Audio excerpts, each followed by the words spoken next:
किसी भी प्रदोष के दिन, प्रदोष काल में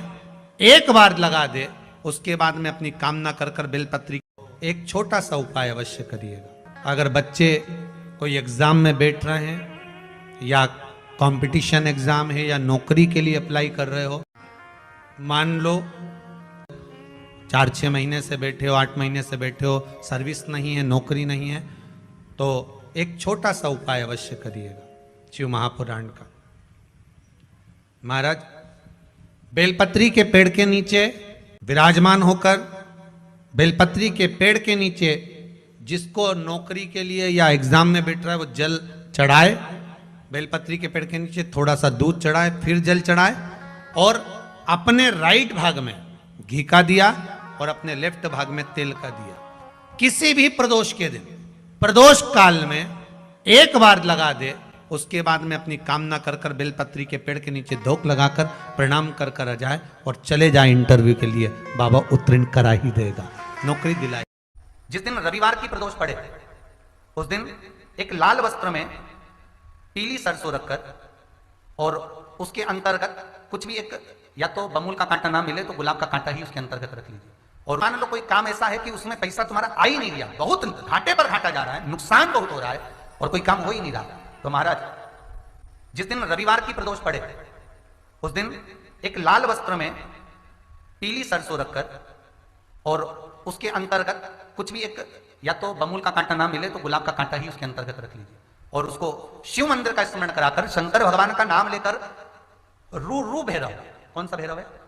उसकी भी कथा भी आने वाली है। ये दारुक नाम के राक्षस का संहार करने के लिए जब माता अवतार लेगी तब शंकर भगवान बच्चे का रूप रखकर रोएंगे, तो शिव जी का एक नाम होगा रू भैरव। ये भैरव कहां पर रहता है, तो कहा ये शमशान में रहता है। कहां रहता है ये भैरव? शंकर का जो एक अवतार है रू भैरव, ये भैरव अवतार शमशान में रहता है। तो इस भैरव का काम क्या है, तो कहा शमशान में, शमशान की जो अग्नि होती है भले की ली लकड़ी रहे, भले उसमें कोई पदार्थ डाले ना डाले, थोड़ी देर में वो अग्नि रू आवाज, हल्की सी शमशान की जो अग्नि जलती है उसमें एक आवाज आती है। आप ऐसे कोई अग्नि जलाएंगे ना उसमें आवाज नहीं आई, ध्यान देना। हमारे शमशान में अगर जो लोग गए होंगे मुर्दा जलाने के लिए, तो अगर वो एकांत में बैठेंगे तो उसमें से एक आवाज आती है रू रू। तो शिव पुराण कह रही है कि उस सरसों को, कांटे को रू भैरव का नाम लेकर जिस व्यापार जो नहीं चल रहा है, दुकान जो नहीं चल रही है, उस दुकान के सामने, उस व्यापार के सम्मुख में उसको जला दिया जाता है। ये करा जाता है रवि प्रदोष के दिन। महाराज कौन से प्रदोष? रवि प्रदोष के, जो सुख का भान कराती है, व्यापार की उन्नति के लिए, समृद्धि के लिए, लक्ष्मी के लिए इसका प्रयोग किया जाता है। तो यहां पर दारुक नाम का जो असुर है, दारुक नाम का जो राक्षस है, उसका एक ही कहना है कि मैं मरूं, मना नहीं है ब्रह्मदेव पर, वो मरने का। नंदी का एक पांव जो ऊपर होता है, आप लोग दर्शन करे होंगे शंकर जी के मंदिर में नंदी के, तो नंदी का एक पांव उठा हुआ होता है, एक पांव नीचा की ओर होता है। हड्डी से जुड़ा हुआ रोग, नेत्रों से जुड़ा हुआ, मस्तिष्क से जुड़ा हुआ कोई रोग रहता है तो एक नीले कलर का फूल आता है महाराज, उस फूल में हल्दी डालकर गुरुवार का प्रदोष पड़ने पर जो नंदी के पांव के पास समर्पित कर देता है महाराज, उसका रोग धीरे धीरे समाप्त होने लगता है। लिंग पुराण कहती है कि नंदीश्वर भगवान के सामने जो पुष्प समर्पित करा जाता है उसको, ये तो लिखा था स्कंद पुराण और शिव पुराण, लिंग पुराण कहती है जो फूल आपने समर्पित करा उसको लाकर पानी की बाल्टी में डालकर आप स्नान भी कर सकते हो, उससे भी हड्डी के जितने रोग होते हैं उसमें आराम लगने लगता है। जैसे कहीं शरीर नहीं चल रहा, हाथ झुन्न पड़ रहा है, हाथ काम नहीं कर रहा, हाथ में झुंझुनी आ रही है, कंपन आ रहा है, जैसे मान लो कोई काम, चाहे वो शनिचरी प्रदोष हो, चाहे रविवार की हो, सोमवार की हो, मंगल की हो, बुधवार की हो, गुरुवार की हो, शुक्रवार की हो, शनिवार की हो, कोई भी वार की हो, प्रदोष, प्रदोष काल में शाम का समय सूर्य डूब रहा हो,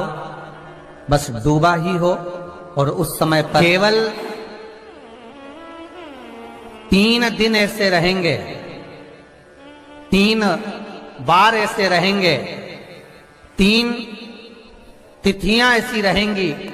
3 समय ऐसा रहेगा जिस समय पर तेरे द्वारा निर्मित शूल को भी शिव धारण करेगा और जगत का कल्याण करेगा। 3 दिन, 3 तिथियां, 3 बार, 3 नक्षत्र, 3 घड़ी, 3 पल,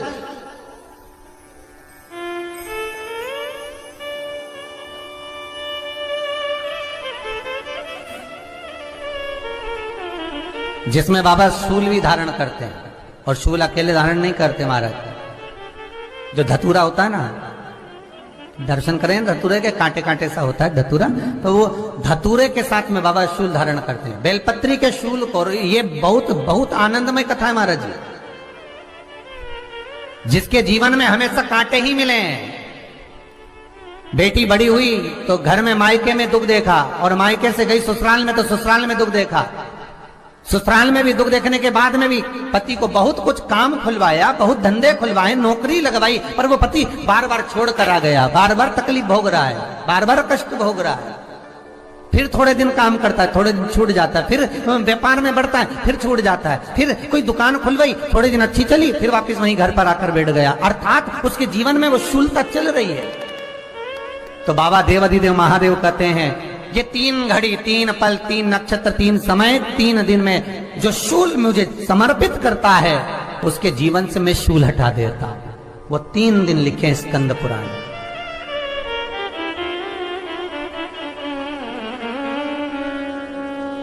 महाराज, बैसाख महीने में जो प्रदोष आती है, बैसाख के महीने में बहुत ध्यान से सुनना भाई, जो अपनी जिंदगी से बहुत तंग आ गए हो, परेशान हो गए हो, कष्टमय जीवन जी रहे हो, बहुत दुखी हो गए हो, उनके लिए ये स्कंद पुराण का चरित्र फिर मिले ना मिले, आप प्रेम से सुन लो भाव से। पहला, चाहे वो शनिचरी प्रदोष हो, चाहे रविवार की हो, सोमवार की हो, मंगल की हो, बुधवार की हो, गुरुवार की हो, शुक्रवार की हो, शनिवार की हो, कोई भी वार की हो, प्रदोष, प्रदोष काल में शाम का समय सूर्य डूब रहा हो,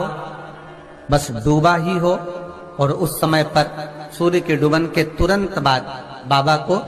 धतूरे के साथ में बेलपत्री ना चढ़ाते हुए बेलपत्री के वृक्ष के 7 कांटे बाबा के शिवलिंग पर समर्पित करे जाते हैं महाराज,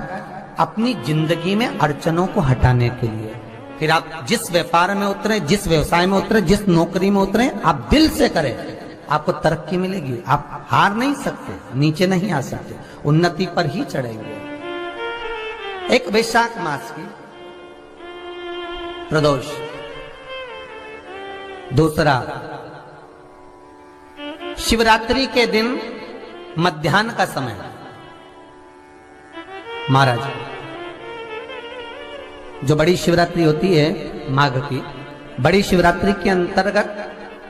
मध्याह्न का समय, दोपहर के ठीक 12 बजे, चाहे फिर वो कोई भी दिन हो महाराज, शिवरात्रि जिस दिन पड़ रही हो, 5 जगह से अशांति हमारे घर में प्रवेश कर, उस दिन भी धतूरे के साथ बाबा को हमारे घर में 7 कांटे अशांति हमारे घर बेलपत्री के वृक्ष के समर्पित होते हैं महाराज। इसमें आप ये वाले जो कांटे हैं, जो शिवरात्रि के दोपहर 12 बजे वाले हैं, अगर कोई मदिरा पीने वाला हो, व्यसन में डूबने वाला हो, कोई जुआ खेलने वाला हो, कोई गलत वैश्यावृत्ति करने वाला, या अपने मार्ग से विचलित कोई व्यक्ति है, उसके लिए भी ये कांटे बहुत काम आते हैं। तीसरा है संबंधों से, चौथा है दूसरा, स्वास्थ्य से, पार्वती तेरे द्वारा तेरे नयन अश्रु से जो प्रगटा हुआ बेल का वृक्ष है, जहां से द्वितीय शूल मैं वहां धारण करता हूं, उसमें 5 तृतीय शूल, एक जगह संपत्ति भी, तीसरा शूल जो वर्णन करा गया महाराज, 5 जगह में से एक जगह भगवान को बताया गया कि जैसे संसार श्रावण के महीने में, शांति प्राप्त होती है संसार के लोगों में, श्रावण के महीने में आप सोचते हैं कि मैं संसार में जितना जो भी रहूंगा, जितना सबके दूसरा साथ में सोमवार रहूंगा, पड़े, उतना मुझे जो सुख भी मिलेगा, पड़े, शांति श्रावण मिलेगी। के महीने का दूसरा सोमवार। आप सबको पहले भी श्रावण के महीने में जो कथा कही, उसका व्याख्यान वर्णन करा कि श्रावण का महीने का महत्व क्या है, वो भी आपको ऑनलाइन कथा में आप लोग सुन चुके हैं, लाइव कथा में श्रावण का पूरा महत्व बताया था कि श्रावण के महीने में शंकर भगवान को पूरा लेखा जोखा का भार प्रदान किया गया। संपत्ति भी दूसरा सोमवार, श्रावण के महीने का जो दूसरा सोमवार होता है, उस दूसरे सोमवार में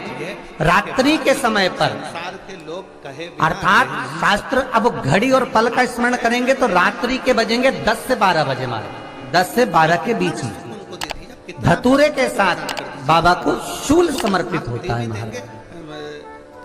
ये भी हमारी बाधाओं को, हमारी तकलीफों को, व्यापार व्यवसाय के लिए, नौकरी सर्विस के लिए, बहुत सारे एग्जाम में आप बैठ लिए, गवर्नमेंट एग्जाम के लिए बैठ लिए, नहीं हो रहा, ये 3 बार मेरे शंकर को बेलपत्री के वृक्ष के शूल समर्पित होते हैं, उसका आनंद करे, पाना। सबको खूब दे भी और खूब प्रदान कर दे, उसके बाद भी दुनिया के लोग कह देंगे मेरी जीजियों, होगा तो लुटा रहा। दो चीजें बड़ा स्मरण में रखिएगा। एक बैसाख महीने में मट्टी के पात्र का जल, संसार का व्यक्ति जितना अभी क्या चल रहा है? विचार करेंगे कि मैं संसार के अंदर फागुन। लोगों के अभी क्या चल रहा है? रहूं, मुझे फागुन। यश ही यश जब मिले। बैसाख का महीना आए ना, आप दुनिया का सारा सुख दे दीजिए तो भी यश की प्राप्ति नहीं। जितने यहाँ बैठे और जितने आस्था चैनल पर सुन रहे और जितने फेसबुक यूट्यूब पर कथा श्रवण कर रहे, देते रहे जितने मोबाइलों पर देख रहे हैं, अशांति प्रयास करना।